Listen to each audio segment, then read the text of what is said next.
हुकूमत ने MP MN दियां तनख्वाहां चुकियां ने। वाह भाई पंजाब हुकूमत वाले हजरात, एक जरूरी ऐलान सुने। पाकिस्तान तरक्की की मंजिलें तय करके अपनी मंजिल पे पहुंच चुका है। गुर्बत खत्म हो गई है, नाजुक हालात खत्म हो गए हैं। क्यों? आवाम की तनख्वाह 35,000 है और हमारे MPA की 4 लाख तनख्वाह हो चुकी है। सदर की जनाब आला लाखों में और स्पीकर सोनम जी असम्बली की 9 लाख में और सदर की 16 लाख से तजावज कर चुकी है। ऐलान खत्म हुआ, पाकिस्तान तरक्की पे आ गया है।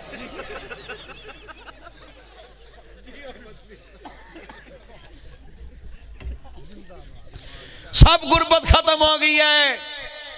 पंजाब के MP MN उनकी तनख्वाहों में इजाफा हो गया है और गरीबों को कहते हैं भाई तुमने कभी टैक्स नहीं दिया, फिर कहां से इनको तनख्वाहें दे रहे हो? 4-4 लाख हमारी तनख्वाह में 5% इजाफा, 10% इजाफा, इनकी तनख्वाहों में लाखों करोड़ों फीसद इजाफा कर दिया। 76,000 MPA की तनख्वाह सी, उन्होंने 4 लाख करता है क्योंकि MPA गरीब ने, MNA गरीब है। मगर गरीब कैसे हैं? Land cruiser V8 TX TZ Fortuner BMW 4 रैंक Audi Altis Cultus Range Rover Lexus GMC American Kia Sportage Honda Civic 4 रैंक Audi में बेख हेलीकॉप्टर नाम जी चार्टर तैयारों के मालिक।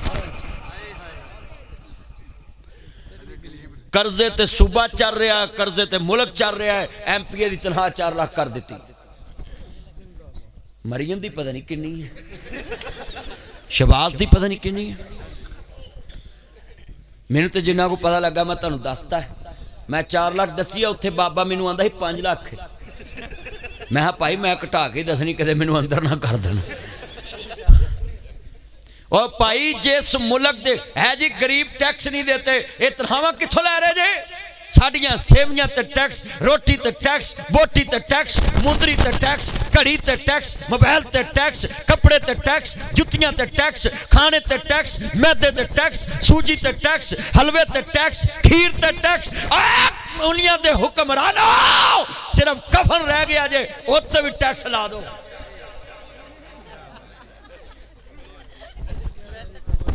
एक खफन रह गया जे, ला दो।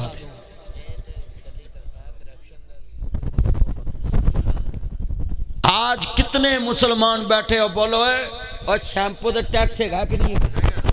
आ साबन वाले अंतरे ने गाची एडी करेगी एक ना वो जिमें जिमें टैक्स वादा है वो गाची छोटी करी आंदे। सच्ची गल कर रहे। एक दिन एडी को होनी है बाला मूंह पा लेनी।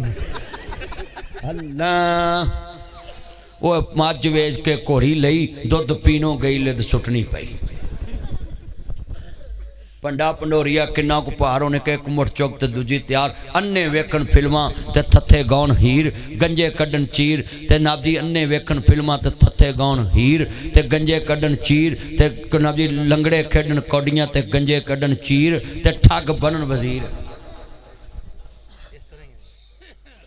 आज पूरे मुल्क में क्या हो रहा है बोलो भाई? MPA MNA गरीब ने, उन्होंने ठेकेदार नहीं सांभे जाते। एने अमीर बंदियां दी तनख्वाहां वधाती। वो सानू मौलवियों नूं आंदे तुहानूं फड़ के अंदर देना ते लै जाओ, साडी ते तनख्वाह है किहड़ी?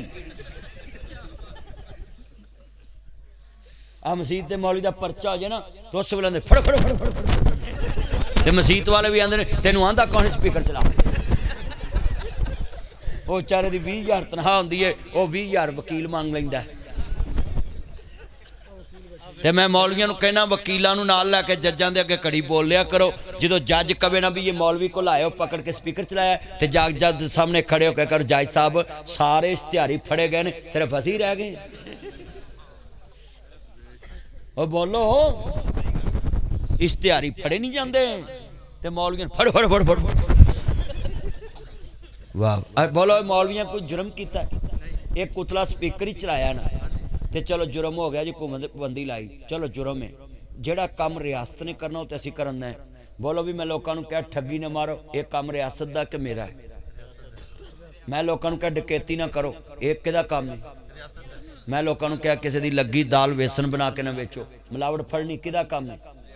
तो असी मौलवी मुह च करना, सानू फिर फड़ के अंदर दिती आउंदे।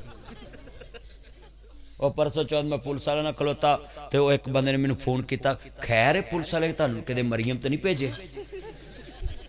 मैं भी मैं चरस वेचदा, मेरे को भेजनी पुलिस भी? मैं तो दीन दसदा रोज लोगों को। ओए बोलो 27 साल हो गए मैनू दीन दसदियां, अज तक मैं किसी बंदे का हक मारिया कदी तुहाडे तक खबर पहुंची होवे कि मौलवी ने किसी को रिश्वत लैके कोई बंदा छड़ाया? ना मैं किसी अफसर को जावां, मैं पुलिस नूं खिताब किते, जिन्हां भी किते, जज्जां नूं किते, पुलिस नूं किते, वकीलां नूं किते, अफसरां नूं किते, मैं किसी को जांदा ही नहीं। मैनू की लोड़ है किसी मगर जान दी? मैं अपनी तकरीर करना, जलसा करना घर। मैं हुकूमत नूं कहांगा प्लीज़ अगर तुमने अपनी तनख्वाहें बढ़ानी है तो सदीक अकबर नूं कापी करो। किसी ने कहा जी तुहाडी तनख्वाह वधाइए, कहंदे ने जिस दिन मेरी तनख्वाह वधाउण दी लोड़ पई मैं मजदूर दी भी नाल ही तनख्वाह वधा दांगा।